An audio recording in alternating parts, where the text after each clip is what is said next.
Our blues shuffle loop number 4 on page 20 is now going to be in the key of D.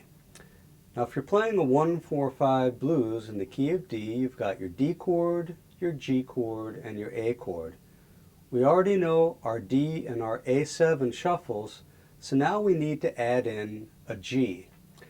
Now just like we did with the B chord, we're going to play this as a G5. Because there are no open bass strings on the G, we got to use 2 fingers just to form the G5 chord, so to play a 7th up from that would be a real stretch.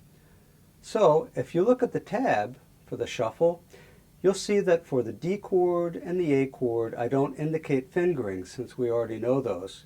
But go down to the second line where it says G5, and you can match that up also with the chord diagram. And let's look at how you finger that G chord.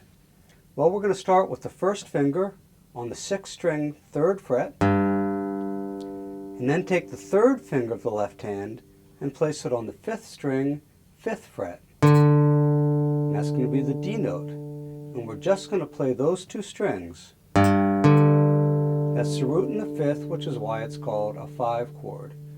We keep our same shuffle rhythm, but we don't worry about trying to stretch the pinky up. So that 3rd line, those 2 measures would sound like this. Ready and...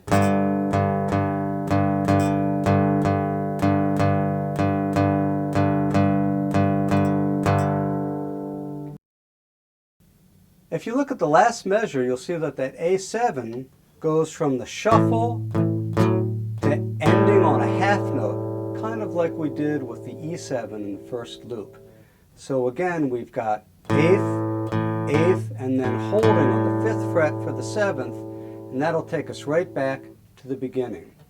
So again, we're in the key of D. Our 4 chord is down on the G5, 6th and 5th strings, and then our A chord is going to be our 5-7 chord. So here's how this shuffle would sound. 2 and 3 and 4 and D7 over to A, back up to D,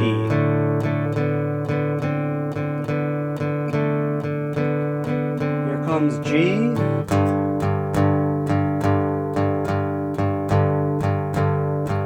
back over to D,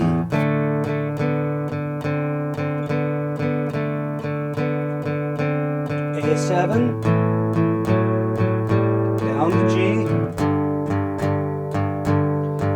D7, and here's our A7,